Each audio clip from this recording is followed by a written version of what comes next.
सत्संग में आने से ऐसी कौन सी कमाई होती है जो बड्ढे बड्ढे दान, पुण्य और तीर्थ करने से भी नहीं मिलती?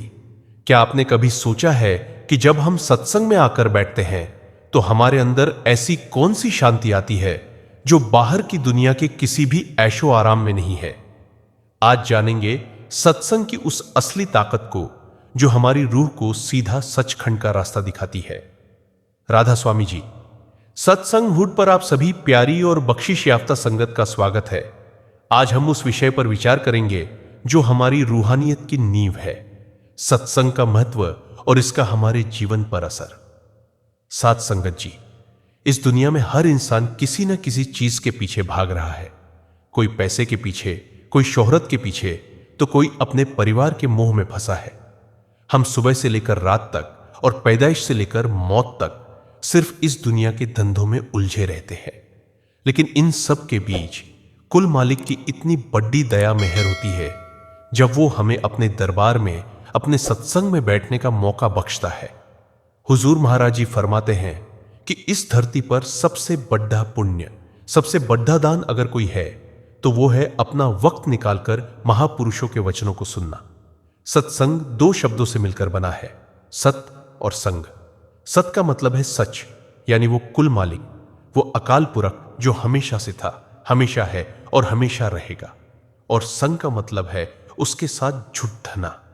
जब हम सत्संग पंडाल में आकर बैठते हैं तो हम उस सच्चे मालिक की संगत कर रहे होते हैं। दुनिया के लोग पूछते हैं कि हम घर पर बैठकर भी तो नाम सिमरन कर सकते हैं, पोथियां पढ़ सकते हैं, तो फिर डेरा आने की या सत्संग पंडाल में आकर बैठने की क्या जरूरत है? इसका जवाब हमारे संत महात्मा बहुत ही सुंदर तरीके से देते हैं। जरा सोचिए, अगर एक खेत में बीज बो दिया जाए और उसकी देखभाल न की जाए, उसके चारों तरफ बाड्डा फेंस न लगाई जाए, तो क्या वो फसल बच पाएगी? नहीं, या तो उसे जानवर खा जाएंगे या वो सूख जाएगी।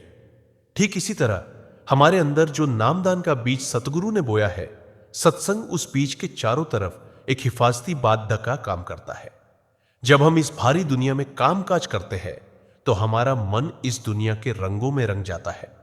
काम, क्रोध, लोभ, मोह और अहंकार हर वक्त हमारी रूह पर हमला करते रहते हैं। हम चाहते हुए भी इनकी गिरफ्त से निकल नहीं पाते। मन इतना चालाक है कि यह हमें याद ही नहीं आने देता कि हमारा असली घर सचखंड है। यह हमें इस 84 लाख योनियों के चक्कर में ऐसी बुरी तरह उलझाता है कि हम सोचने लगते हैं कि यह मकान, यह गाड़ी, यह परिवार ही हमारी आखिरी मंजिल है। लेकिन जैसे ही हम सत्संग में आकर बैठते हैं, महापुरुषों के मुखारविंद से निकले हुए वचन हमारे कानों में पट्टित है। वो वचन एक ठंडे पानी की छींट की तरह होते हैं जो हमारी सोई हुई रूह को जगाते हैं। सत्संग में आकर हमें अपनी असलियत का एहसास होता है। हमें याद आता है कि हम यहां हमेशा के लिए नहीं आए हैं। हम तो एक सफर पर है, एक मुसाफिर है जिसे एक दिन इस दुनिया रूपी सराय को छोड़ दाकर अपने निज घर वापस जाना है।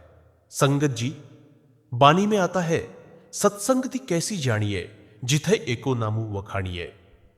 सच्चा सत्संग वही है जहां सिर्फ और सिर्फ उस एक मालिक के नाम की, उस शब्द धुन की महिमा की जाए, जहां दुनिया के धंधों की बातें न हो, जहां किसी की निंदा चुगली न हो, सिर्फ उस परमात्मा के साथ मिलाप का रास्ता समझाया जाए। जब हम ऐसी संगत में बैठते हैं तो हमारे अंदर के विकार अपने आप शांत होने लगते हैं। जो मन बाहर की दुनिया में बंदर की तरह उछल रहा होता है, वो सत्संग में आकर महापुरुषों के आभा मंडल, औरा और उनकी दया मेहर से एकदम शांत हो जाता है। आपने ध्यान दिया होगा कि जब हम डेरा बेस में या किसी भी सत्संग घर में जाते हैं तो वहां कदम रखते ही एक अलग ही किस्म का सुकून महसूस होता है। बाहर चाहे हमारी जिंदगी में कितने ही तूफान क्यों न चल रहे हों, दिमाग में चाहे कितनी ही टेंशन क्यों न हो, पर जैसे ही हम सत्संग पंडाल में छटाई पर बैठते हैं, सब कुछ भूल जाते हैं। यह सुकून कहां से आता है? यह सुकून किसी एसी या आरामदायक कुर्सी का नहीं है। यह सुकून उस जगह पर मौजूद हजारों रूहों के सिमरन और सदगुरु की बेहिसाब रहमत का नतीजा होता है। हमारे कर्मों का बोझ इतना भारी है कि हम खुद उसे उठा नहीं सकते। पता नहीं पिछले कितने जन्मों से हम इस 84 के चक्कर में भटक रहे हैं। कभी कीड़े मकोड़े बने, कभी जानवर बने, पता नहीं कितने दुख सहे हैं। अब जाकर यह अनमोल मनुष्य जन्म मिला है। महापुरुष समझाते हैं कि सत्संग वो धोबी घाट है जहां रूह के मैले कपट धोए जाते हैं। जब सत्संग में बैठकर हमारे कानों में सद्गुरु के वचन पढ़ते हैं तो हमारे पिछले जन्म के भारी से भारी कर्म भी धीरे धीरे कटने शुरू हो जाते हैं। एक बार एक सेवक ने अपने सद्गुरु से पूछा, महाराज जी, मैं रोज सत्संग सुनता हूं, पर मुझे लगता है कि मेरे अंदर कोई बदलाव नहीं आ रहा। मेरी आदतें वैसी की वैसी है, मेरा सिमरन में ध्यान भी नहीं लगता।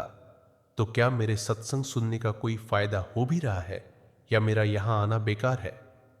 सद्गुरु ने मुस्कुराते हुए एक छोटी सी टोकरी उस सेवक को दी। वो टोकरी कोयले रखने के लिए इस्तेमाल होती थी, इसलिए अंदर से पूरी तरह काली और गंदी थी। सद्गुरु ने कहा, जा बेटा, सामने नदी से इस टोकरी में पानी भर कर ला। सेवक गया।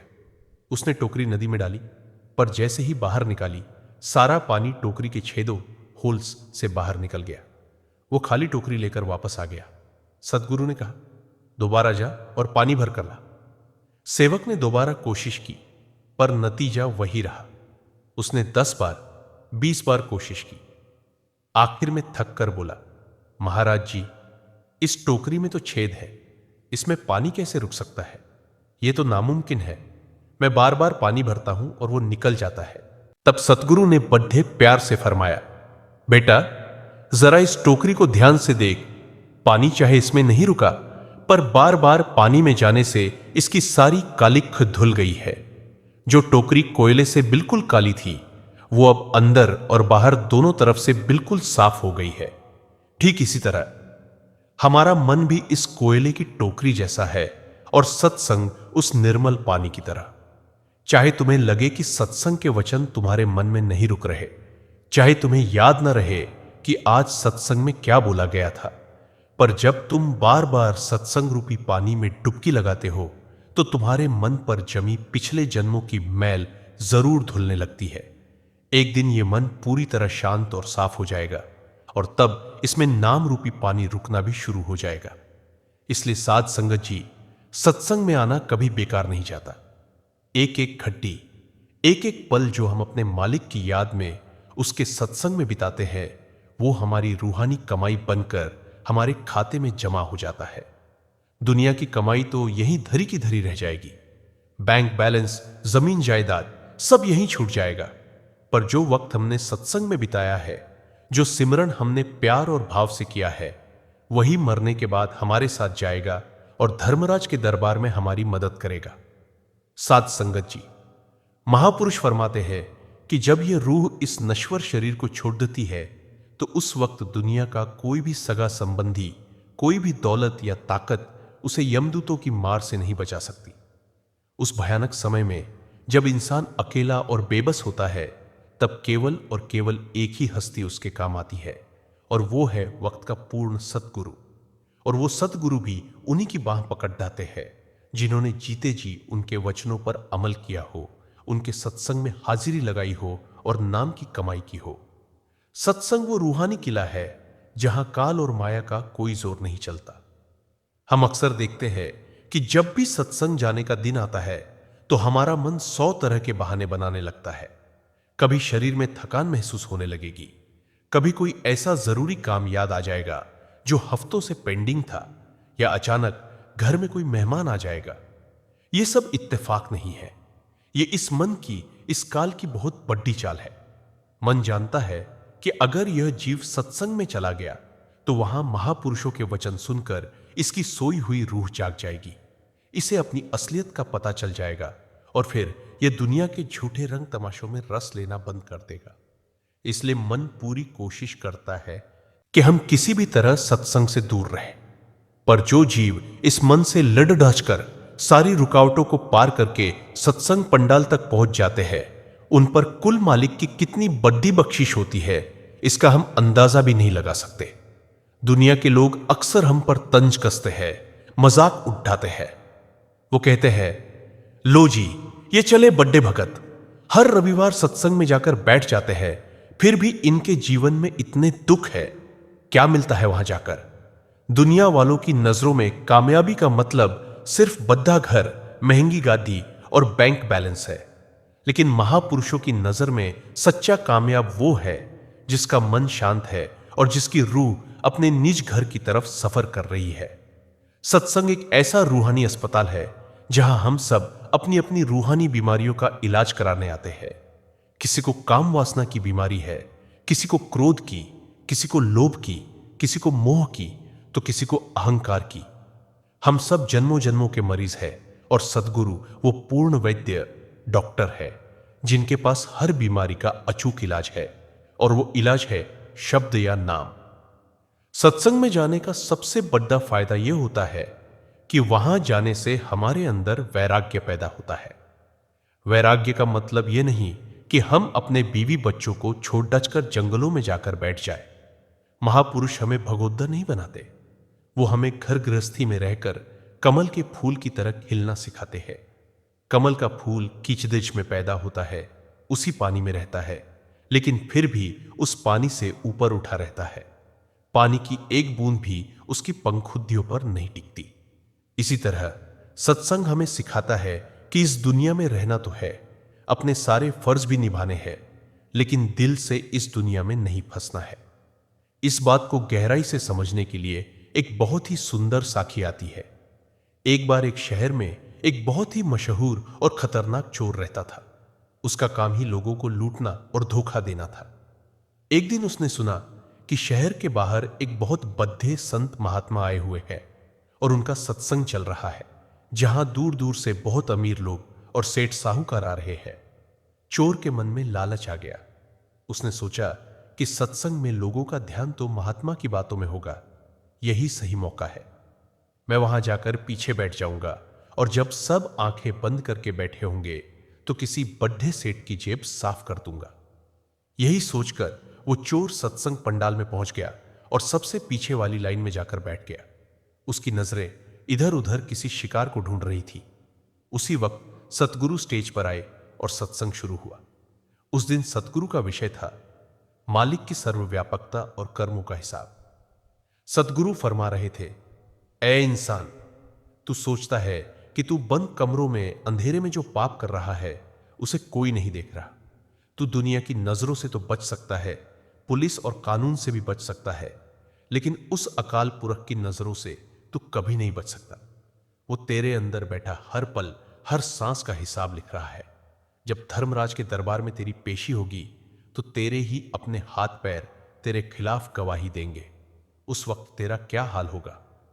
चोर तो वहां चोरी करने गया था, लेकिन सदगुरु के वचनों में इतनी कशिश थी, इतना तेज था कि वो वचन सीधे तीर की तरह उस चोर के दिल को चीरते हुए अंदर उतर गए। उसे लगा जैसे सदगुरु ये बात किसी और को नहीं बल्कि सीधे उसी को कह रहे हैं। उसके अंदर अचानक एक अजीब सी घबराहट शुरू हो गई। उसके कानों में सदगुरु के शब्द गूंजने लगे। उसने आज तक जो भी पाप किए थे, जो भी चोरियां की थीं, किसी गरीब को सताया था, वो सब किसी फिल्म की तरह उसकी आंखों के सामने घूमने लगे। सत्संग खत्म हुआ। सारे लोग सदगुरु को माथा टेककर अपने अपने घरों की तरफ जाने लगे, लेकिन वो चोर वहीं का वही बुत बनकर बैठा रहा। उसकी आंखों से आंसुओं की धारा बह रही थी। वो रोता हुआ उठा और सीधा सतगुरु के चरणों में जाकर गिर पड़ा। उसने रोते हुए कहा, महाराज जी, मैं बहुत बड्ढा पापी हूं। मैं यहां आपके सत्संग में अमृत पीने नहीं बल्कि चोरी करने के इरादे से आया था, लेकिन आपके वचनों ने मेरी रूह को झकझोर कर रख दिया है। मुझे लगता है कि मैंने अपनी पूरी जिंदगी नरक का सामान इकट्ठा करने में बर्बाद कर दी। अब मेरा क्या होगा? मुझे इस कर्मों के बोझ से बचाइए।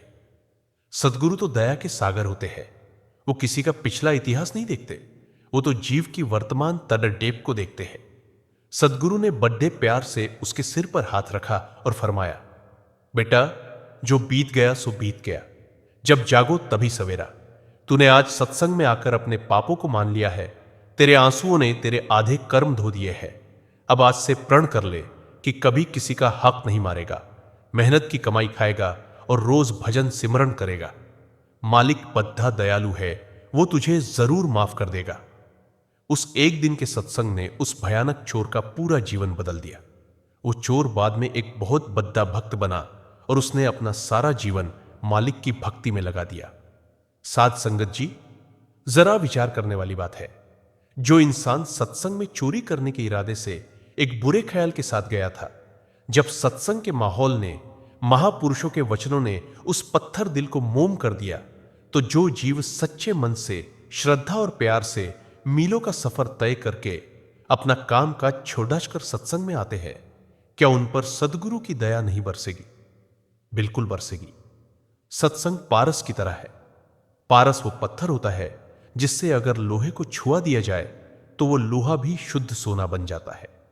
पारस ये नहीं दिखता कि लोहा किस आकार का है, उस पर कितना जंग लगा हुआ है, या वो किसी गटर में पडढ़ा था या किसी महल में। पारस का तो स्वभाव ही लोहे को सोना बनाना है। इसी तरह हम चाहे कितने भी पापी क्यों ना हो, हमारे अंदर चाहे कितने ही ऐप क्यों ना हो, जब हम सतगुरु के दरबार में, उनके सत्संग में हाजिर होते हैं तो उनका काम हमें कुंदन बनाना है। जब सदगुरु स्टेज पर बैठकर पूरी संगत पर अपनी मेहर भरी दृष्टि डालते हैं तो उस एक नजर में इतनी ताकत होती है कि वो हमारे जन्मों जन्मों के पापों को ऐसे जलाकर राख कर देती है जैसे एक छोटी सी चिंगारी घास के बड्डे से बड़े ढेर को जलाकर भस्म कर देती है। हम अपनी आंखों से उस रूहानी बरकत को देख नहीं पाते, लेकिन वो हमारे अंदर अपना काम कर रही होती है। हम दुनिया के कामों में इतने खो गए हैं कि हमने अपने असली रिश्ते को भुला दिया है। हम सोचते हैं कि यह परिवार, ये बच्चे ही हमारे अपने हैं, लेकिन सत्संग हमें यह कड़ीडी डेवी सच्चाई याद दिलाता है कि यह दुनिया एक मुसाफिर खाना है। जैसे रेलवे स्टेशन पर अलग अलग जगह से लोग आते हैं, कुछ देर साथ बैठते हैं, बातें करते हैं, और फिर जिसकी ट्रेन आती है वो अपनी ट्रेन पकड़ डीडीडीएच कर चला जाता है।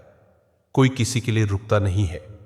बिल्कुल वैसे ही इस दुनिया में हमारा परिवार भी कर्मों का एक संजोग है। हमने पिछले जन्म में किसी से कुछ लेना था, किसी को कुछ देना था। उसी लेन देन के हिसाब को चुकता करने के लिए हम इस जन्म में एक परिवार के रूप में इकट्ठे हुए हैं। जैसे ही वो कर्मों का हिसाब पूरा होगा, मौत का बहाना बनेगा और सब बिछड़ डच जाएंगे।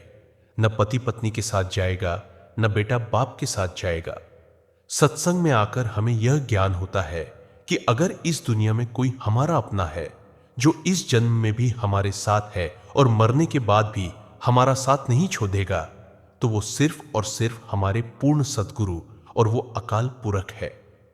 दुनिया के रिश्ते स्वार्थ पर टिके हैं। जब तक आप किसी के काम आ रहे हैं, जब तक आपकी जेब में पैसा है, तब तक सब आपको पूछेंगे। लेकिन जिस दिन आपका बुरा वक्त आएगा, यही अपने आंखें फेर लेंगे।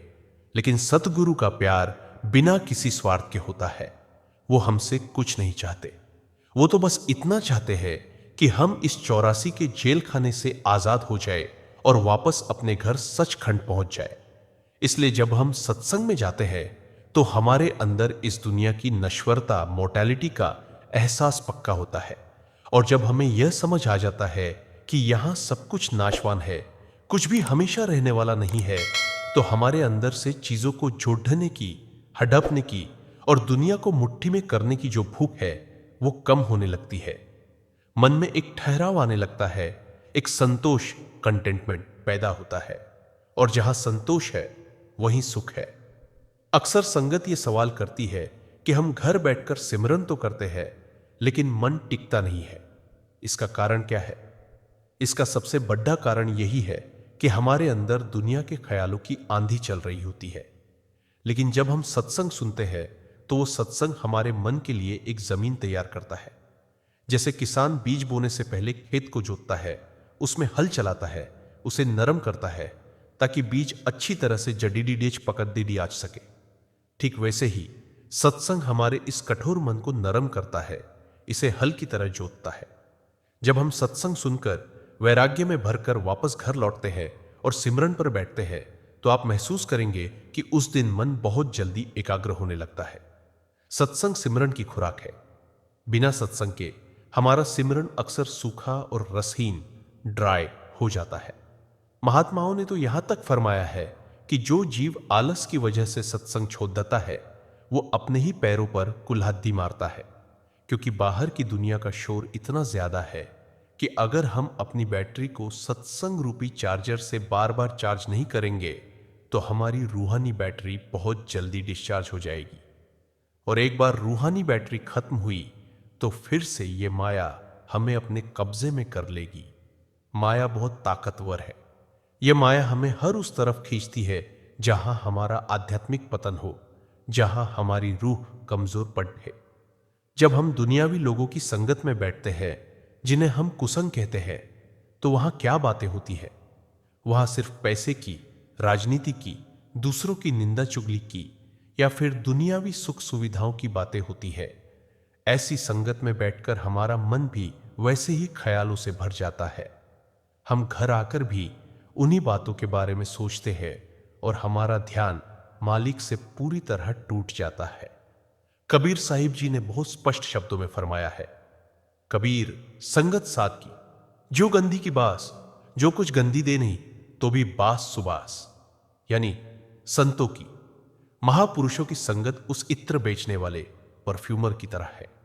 अगर आप इत्र बेचने वाले की दुकान पर जाकर बैठे और उससे कोई इत्र न भी खरीदे, तो भी जब आप वहां से उठकर बाहर आएंगे तो आपके कपड़ रीढ़ों से, आपके शरीर से खुशबू आने लगेगी, क्योंकि आप उस खुशबूदार माहौल में बैठे थे।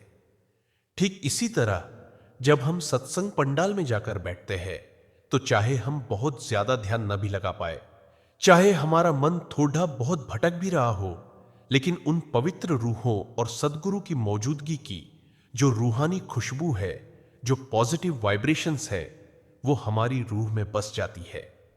हमारे अंदर से बुराई की बदबू दूर होने लगती है और नाम की खुशबू आने लगती है। साध संगत जी, सत्संग की एक घड्डी, आधी घड़ी या यहां तक कि एक पल की क्या कीमत है, इसे हमारे संत महात्माओं ने बहुत ही गहराई से समझाया है। इस बात को एक बहुत ही रूह कंपा देने वाली साखी के जरिए समझते हैं। एक बार एक राजा था जिसके मन में अचानक यह सवाल उठा कि संतों के सत्संग की असली कीमत क्या है। उसने अपने राजगुरु से पूछा, महाराज जी, आप रोज सत्संग की इतनी महिमा करते हैं, मुझे यह बताइए कि सत्संग की एक घड़ी, कुछ पलों का फल क्या होता है? गुरुजी ने राजा की तरफ देखा और मुस्कुरा कर बोले, राजन, तुम्हारे इस सवाल का जवाब मैं नहीं दूंगा। तुम एक काम करो, महल के बगीचे में जाओ। वहां आम के पेड़िज पर एक बहुत ही छोटा सा रेंगने वाला कीड़ा है। तुम जाकर उस कीड़े से यह सवाल पूछो, वो तुम्हें सत्संग का फल बता देगा। राजा को बहुत अजीब लगा। उसने सोचा कि भला एक कीड़ा मुझे क्या जवाब देगा, लेकिन गुरु का हुक्म था तो वह बगीचे में गया।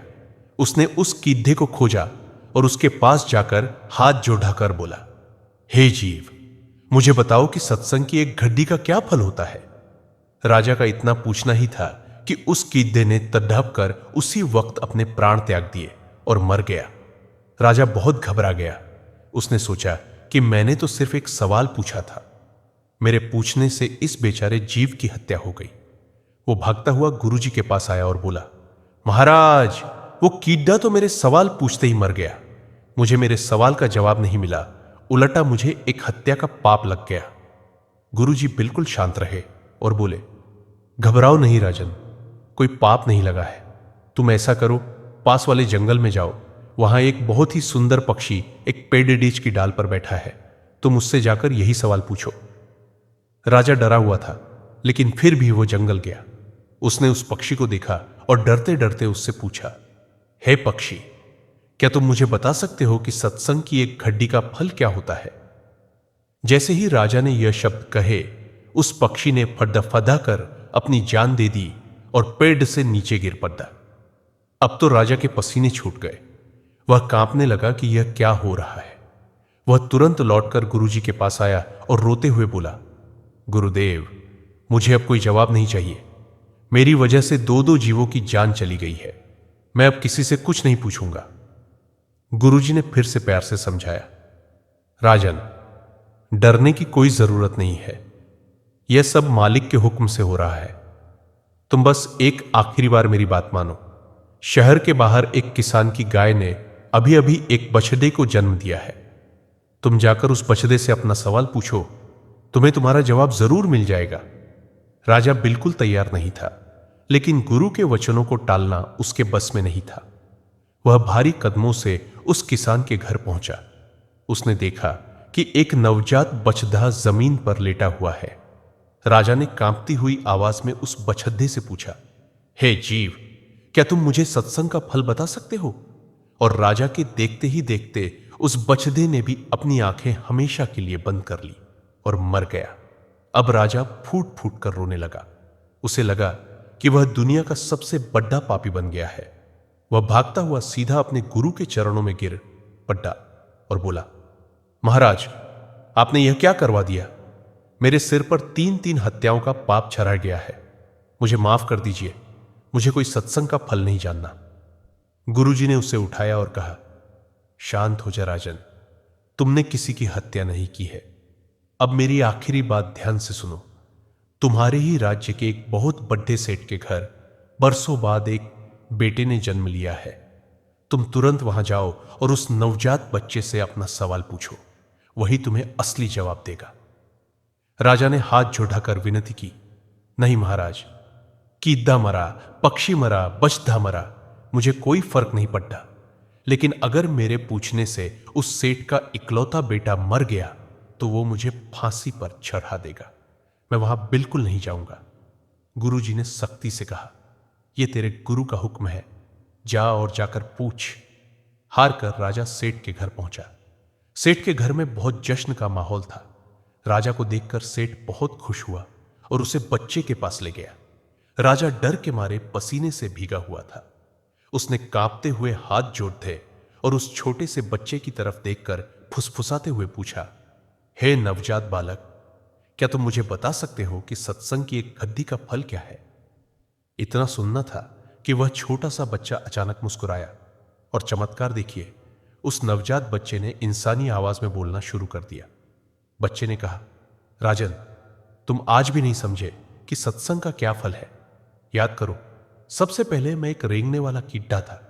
जब तुम, जो कि एक सत्संगी हो, एक मालिक के नाम लेवा हो, मेरे पास आए और तुमने मुझसे सत्संग की बात की, तो तुम्हारे एक पल के सत्संग के प्रताप से मेरी कीधे की नीच योनि कट गई और मुझे एक पक्षी का जन्म मिल गया।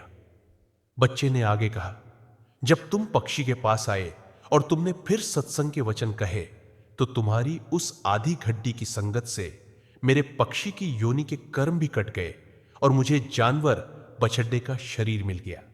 और जब तुमने उस बछड़े के पास आकर फिर से सत्संग का जिक्र किया, तो उस पवित्र संगत के असर से मेरे जानवर के जन्मों का भी हिसाब खत्म हो गया और आज तुम्हारे ही पलों के सत्संग की बदौलत मुझे यह अनमोल मनुष्य जन्म मिला है।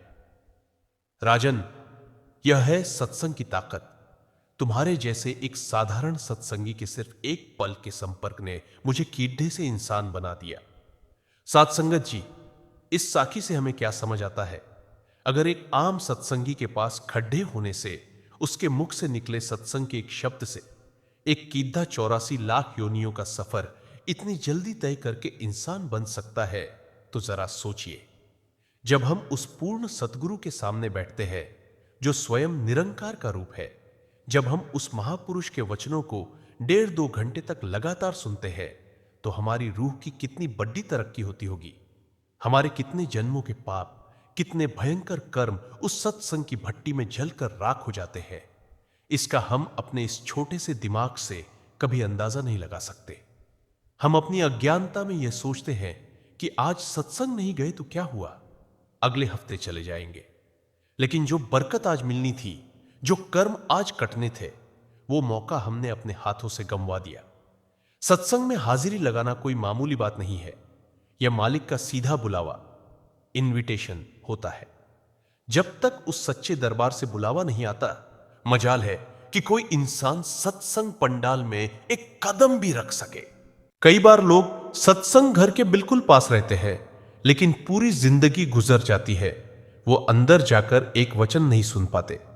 और कुछ लोग हजारों किलोमीटर दूर से ट्रेन और बसों की धक्के खाकर अपना कीमती वक्त और पैसा लगाकर वहां पहुंच जाते हैं। यह उनकी अपनी ताकत नहीं है, यह उस अकाल पुरख की खींच है, उसकी दया मेहर है जो जीव को चुंबक की तरह अपनी ओर खींच लाती। सत्संग में जाने का एक और बहुत बड़ा रहस्य यह है कि यह हमारे अहंकार, ईगो को तोड़ देता है। जब हम बाहर की दुनिया में होते हैं तो कोई बहुत बड़ा अफसर होता है, कोई बहुत बड़ा व्यापारी होता है, किसी के पास बहुत पैसा है तो किसी के पास बहुत ताकत। बाहर हम एक दूसरे से अपनी हैसियत के हिसाब से मिलते हैं, लेकिन जब हम सत्संग में आते हैं तो क्या होता है? जमीन पर एक चटाई बिछी होती है, उसी चटाई पर एक करोड़पति सेठ बैठा होता है और उसी के बिल्कुल साथ सटकर एक गरीब मजदूर बैठा होता है। वहां कोई कुर्सी नहीं होती, कोई वीआईपी लाइन नहीं होती। सदगुरु के दरबार में सब भिखारी है, सब एक समान है। जब हम जमीन पर बैठते हैं तो हमारा मैंपन, हमारा यह गुरूर कि मैं कुछ हूं, वो टूट जाता है। और जब तक यह अहंकार नहीं टूटता तब तक नाम की दात हमारे अंदर टिक ही नहीं सकती। कबीर साहिब कहते हैं, जब मैं था तब हरि नहीं, अब हरि है मैं नाही। प्रेम गली अति सांकरी, तामे दो न समाही। यानी मालिक के प्यार की गली इतनी तंग है कि उसमें या तो आपका अहंकार रह सकता है या फिर परमात्मा। दोनों एक साथ कभी नहीं रह सकते। सत्संग हमारे इस मैंपन को पीसकर हमें खाक, धूल बना देता है। और जो इंसान अपने आप को सदगुरु के चरणों की धूल बना लेता है, उसे ही वो मालिक उठाकर अपने सिर का ताज बना लेता है। इसके अलावा जब हम सत्संग में जाते हैं तो वहां हमें सेवा करने का मौका मिलता है। संगत के योद्धे जूते चप्पल सीधे करना, उनके लिए पानी पिलाने की सेवा करना, लंगर में सेवा करना, ये सब बाहर से देखने में शायद छोटे काम लगे, लेकिन रूहानी दुनिया में इनकी कीमत करोड़ों रुपयों से भी ज्यादा है। जब एक इंसान किसी गरीब या अनजान व्यक्ति के जूते अपने हाथों से साफ करता है तो वो सिर्फ जूते साफ नहीं कर रहा होता, वो अपने जन्मों जन्मों के कर्मों की मेल साफ कर रहा होता है। ये वो कमाई है जो कोई इनकम टैक्स वाला हमसे नहीं छीन सकता, जो मरने के बाद भी कम नहीं होती बल्कि हमारे आगे आगे चलती है। महापुरुष बार बार हमें यह चेतावनी देते हैं कि यह सांसें बहुत लिमिटेड है। यह शरीर एक कच्चे घड़ेड़े की तरह है जिसका कोई भरोसा नहीं कि कब टूट जाए। हम जवानी के नशे में या दुनिया की भाग दौड़ में यह भूल जाते हैं कि मौत किसी भी वक्त आ सकती है। सत्संग हमें इसी गफलत की नींद से जगाने के लिए होता है। सत्संग में बार बार संतों की बाणी, गुरु नानक देव जी की बाणी, कबीर साहिब जी की बाणी पढ़ी जाती है, जो हमें समझाती है कि फरीदा सजे मैदे करनी, जेठिया उठी चालू, पिछला पहर रात दा, सुते सुते न भालू। यानी हे इंसान, तू किस नींद में सोया हुआ है, उठ और अपने मालिक को याद कर। यह जिंदगी बहुत छोटी है। अगर तूने यह वक्त दुनिया के धंधों में ही गुजार दिया तो अंत समय में सिवाय पछतावे के और कुछ हाथ नहीं लगेगा। सत्संग वो आईना है जो हमें हमारी असली शक्ल दिखाता है। यह हमें बताता है कि बाहर से हम चाहे जितने मर्जी सुंदर कपड़े पहन ले, जितना मर्जी परफ्यूम लगा ले, लेकिन अगर हमारी रूह अंदर से नाम के रंग में नहीं रंगी है तो हम धर्मराज के दरबार में कोरही ही माने जाएंगे। इसलिए साध संगत जी, सत्संग की इस बेमिसाल दात को कभी हल्के में नहीं लेना चाहिए। यह कोई आम सभा या कोई दुनियावी लेक्चर नहीं है। यह तो सचखंड का वो नक्शा है जिसे समझकर हमें अपनी मंजिल तक पहुंचना है। जो जीव सत्संग के वचनों को सिर्फ एक कान से सुनकर दूसरे से निकाल देते हैं वो खाली हाथ ही रह जाते हैं, लेकिन जो जीव उन वचनों को अपने पल्ले बांध लेते हैं, अपनी जिंदगी में उतार लेते हैं, उनकी जिंदगी और आखिरत दोनों संवर जाती है। साध संगत जी, महापुरुष हमें समझाते हैं कि सत्संग एक बहती हुई गंगा है। जब हम इस गंगा में डुबकी लगाते हैं तो हमारे जन्मों जन्मों के पाप धुल जाते हैं, लेकिन शर्त यह है कि हमें अपने मन रूपी बर्तन को सीधा करके बैठना होगा। अगर हम बर्तन को उल्टा करके बारिश में रख दे तो चाहे कितनी भी मूसलाधार बारिश क्यों ना हो, उस बर्तन में पानी की एक बूंद भी नहीं जाएगी। बिल्कुल इसी तरह अगर हम सत्संग में आकर भी दुनियादारी की बातों में उलझे रहे, इधर उधर देखते रहे या यह सोचते रहे कि घर जाकर क्या काम करना है, तो हमारे अंदर सदगुरु के वचनों की एक बूंद भी नहीं टिक पाएगी। हमारा मन उलटे बर्तन की तरह खाली का खाली ही रह जाएगा। इसलिए जब भी सत्संग में आए तो अपना सारा बोझ सारी चिंताएं सत्संग घर के दरवाजे के बाहर छोड़ डाट कर आए। यह सोचकर बैठे कि यह जो 1.5-2 घंटे का समय है, यह सिर्फ और सिर्फ मेरे और मेरे सदगुरु के बीच का समय है। इस समय में दुनिया का कोई भी विचार मेरे मन में नहीं आना चाहिए। जब हम इस तड़िड़िड़िच और इस भाव के साथ सत्संग सुनते हैं तो सदगुरु की दया मेहर सीधे हमारी रूह पर बरसती है। अक्सर हम दुनिया में देखते हैं कि लोग बहुत दान पुण्य करते हैं, गरीबों को खाना खिलाते हैं, अस्पताल बनवाते हैं। यह सब बहुत अच्छे क्रम है, इनका फल भी हमें जरूर मिलता है। लेकिन महापुरुष समझाते हैं कि यह सब पुण्य कर्म है जो हमारे गले में सोने की जंजीर डाल देते हैं। यानी इन अच्छे कर्मों का फल भोगने के लिए हमें फिर से इस दुनिया में आना पड़ेगा। राजा महाराजा या कोई बद्दा सेठ बनकर जन्म लेना पड़ेगा। लेकिन सत्संग और नाम की कमाई वो चीज है जो लोहे और सोने दोनों तरह की जंजीरों को काट देती है। यह हमें इस जन्म मरण के चक्कर से हमेशा के लिए आजाद कर देती है। यानी हे इंसान, तू किस नींद में सोया हुआ है? उठ और अपने मालिक को याद कर। यह जिंदगी बहुत छोटी है। अगर तूने यह वक्त दुनिया के धंधों में ही गुजार दिया तो अंत समय में सिवाय पछतावे के और कुछ हाथ नहीं लगेगा। सत्संग वो आईना है जो हमें हमारी असली शक्ल दिखाता है। यह हमें बताता है कि बाहर से हम चाहे जितने मर्जी सुंदर कपड़े पहन ले, जितना मर्जी परफ्यूम लगा ले, लेकिन अगर हमारी रूह अंदर से नाम के रंग में नहीं रंगी है तो हम धर्मराज के दरबार में कोढ़ी ही माने जाएंगे। इसलिए साथ संगत जी, सत्संग की इस बेमिसाल दात को कभी हल्के में नहीं लेना चाहिए। यह कोई आम सभा या कोई दुनियावी लेक्चर नहीं है। यह तो सचखंड का वो नक्शा है जिसे समझकर हमें अपनी मंजिल तक पहुंचना है। जो जीव सत्संग के वचनों को सिर्फ एक कान से सुनकर दूसरे से निकाल देते हैं वो खाली हाथ ही रह जाते हैं। लेकिन जो जीव उन वचनों को अपने पल्ले बांध लेते हैं, अपनी जिंदगी में उतार लेते हैं, उनकी जिंदगी और आखिरत दोनों संवर जाती है। साथ संगत जी, महापुरुष हमें समझाते हैं कि सत्संग एक बहती हुई गंगा है। जब हम इस गंगा में डुबकी लगाते हैं तो हमारे जन्मों जन्मों के पाप धुल जाते हैं। लेकिन शर्त यह है कि हमें अपने मन रूपी बर्तन को सीधा करके बैठना होगा। अगर हम बर्तन को उल्टा करके बारिश में रखते तो चाहे कितनी भी मूसलाधार बारिश क्यों न हो, उस बर्तन में पानी की एक बूंद भी नहीं जाएगी। बिल्कुल इसी तरह अगर हम सत्संग में आकर भी दुनियादारी की बातों में उलझे रहे, इधर उधर देखते रहे या यह सोचते रहे कि घर जाकर क्या काम करना है, तो हमारे अंदर सदगुरु के वचनों की एक बूंद भी नहीं टिक पाएगी। हमारा मन उलटे बर्तन की तरह खाली का खाली ही रह जाएगा। इसलिए जब भी सत्संग में आए तो अपना सारा बोझ, सारी चिंताएं सत्संग घर के दरवाजे के बाहर छोड़ डाल कर आए। यह सोचकर बैठे कि यह जो 1.5-2 घंटे का समय है, यह सिर्फ और सिर्फ मेरे और मेरे सदगुरु के बीच का समय है। इस समय में दुनिया का कोई भी विचार मेरे मन में नहीं आना चाहिए।